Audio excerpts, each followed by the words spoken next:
Hey everyone, thanks for joining us. My name is Carrie Patel, and I'm the game director for Peril on Gorgon, the first expansion to the Outer Worlds. Today we're going to be looking at some pre-release footage for one of our side quests, Love is the Plan is Death. Let's have a chat. All right, inspection time. Look at my eyes for as long as you can without blinking. Starting now. Good. Look up. Now look down. Thank you. Got him from my mother. You're doing swell. Now, name and occupation.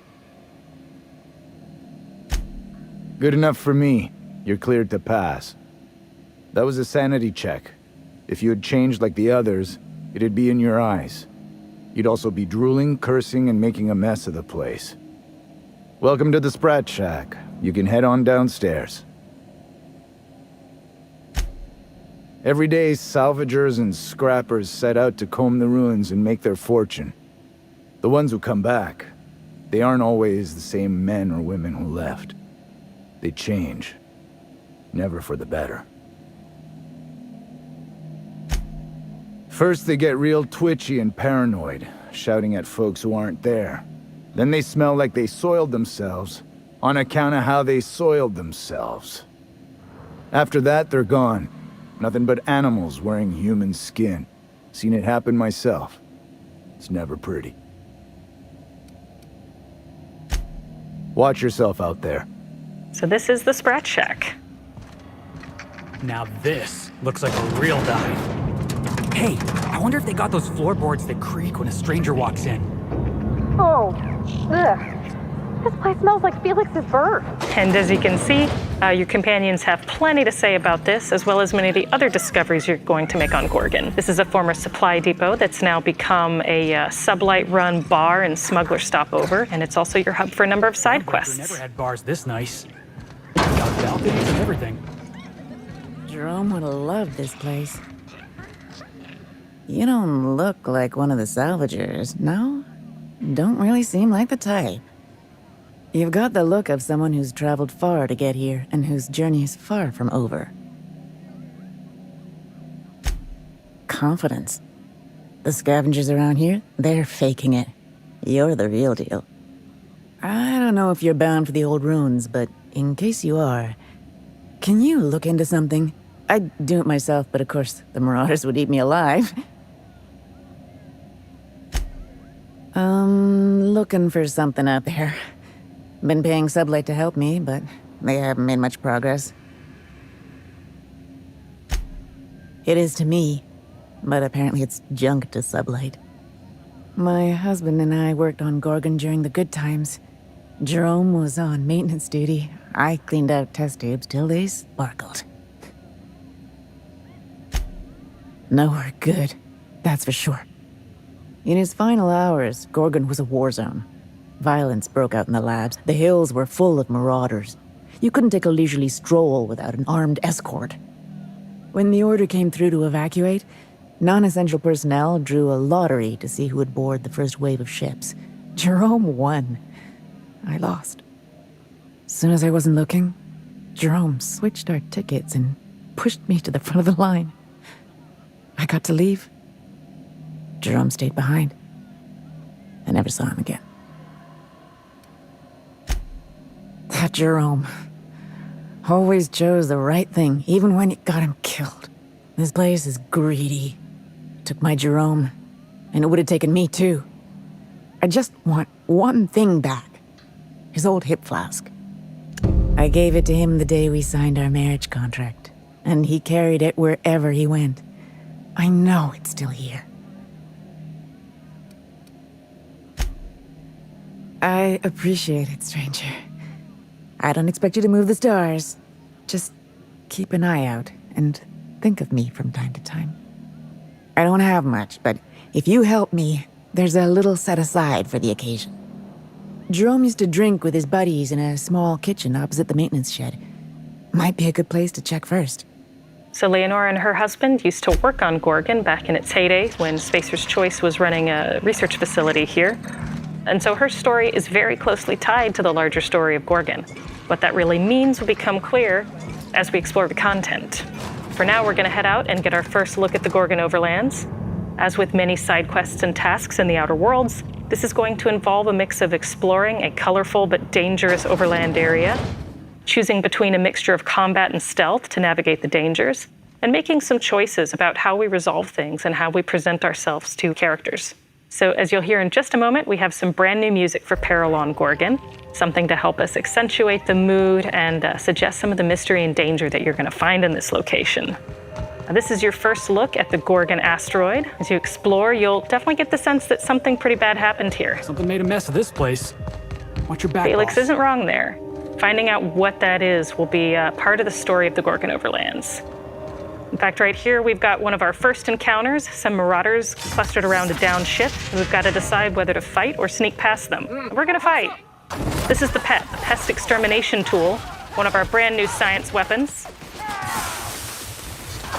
Has grav plating on the base, which lets us pull enemies towards us, so that then we can slice them with this wicked flaming blade thing that we've got here. And right now we're fighting some new Marauder variants that are specific to Gorgon. And kind of who they are and how they got here is going to be part of the story of Gorgon that we'll experience as well. So you see this colorful spore grass? This is actually cover grass. When you see this, you can use this to sneak around enemies and encounters that you'd rather not fight. But for now, we're going to go up to an old workers' compound, letting us explore some of the verticality of Gorgon. As you might have noticed back there as we were entering the transportation hub, if you looked up, you could see dungeons. You could see the glowing dome of the Synthesis and Manufactory Center, which is one of our central dungeons, as well as in the near distance, another dungeon that we'll visit earlier in the DLC. This looks just like the abandoned. We want to help show players points of interest in the distance and encourage them to find interesting ways to get there and to explore the content. But for now, we're going to find Jerome's flask in this old worker housing area. A lot of this is very familiar to Parvati, who grew up in Edgewater, which is also a Spacer's Choice area. Little place run and managed by Spacer's Choice, as the Gorgon asteroid used to be when it was a research facility, a working research facility. So this is the kitchen Leonora told us to go to. Just have to deal with these marauders first. And now we're finding not Jerome's flask, but a journal. So if we read through that, we'll see that something pretty disturbing happened to Jerome. So, anyway, what happened to all these people? Not like they had anywhere to go. Good question. We'll be figuring out what happened to the people on Gorgon, but for now we're going to focus on what happened to Jerome specifically. So to do that, we're going to follow the instructions in his journal to go up and find the apartment where he and Leonora used to live, and hopefully we can get his flask there.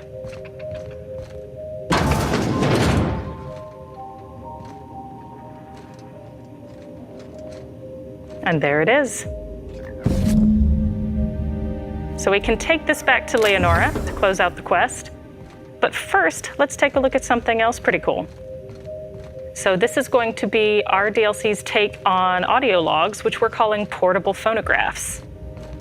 You can find them scattered throughout the overlands and the dungeons, and including in this apartment up here. Kind of an analog wax cylinder recorder look. This is my second month on Adrenatime. It's like the color came back.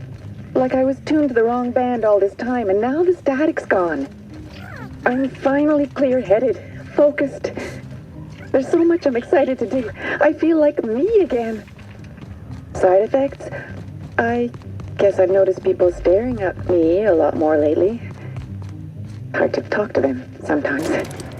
Feels like they don't get it. Maybe they just don't trust it. Or maybe they don't trust me.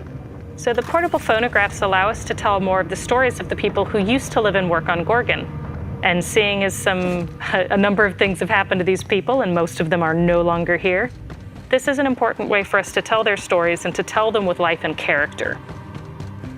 But now we're going to head back to Leonora to turn in the quest. And when we do that, we're going to have some decisions to make about what to tell her and how to interpret the information we've found. You'll notice that before we found the flask, we also found a journal from Jerome that suggested that he'd changed in a pretty disturbing way. Whether or not we choose to tell her this and how we interpret that information is kind of going to be up to us.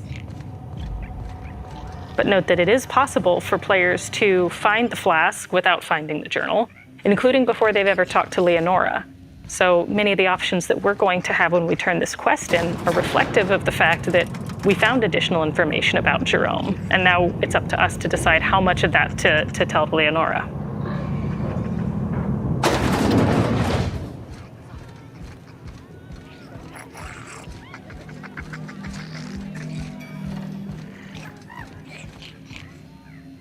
You find anything out there, you let me know. I'm ready to get off this rock. That's it, all right. Law. Still smells like his whiskey, his cigarettes, and that awful cologne he bathed in every morning. Here. I saved up for this just in case I needed to go out into the ruins myself. Truth be told, I'm glad I never had to use it. You didn't happen to find anything else out there, did you? Here's where we decide what else to tell her. A marauder? You're telling me he's been alive all this time? Don't tell me that's the end of it. Was there anything else? Do you think one of them was my Jerome? I see. Thank you for telling me.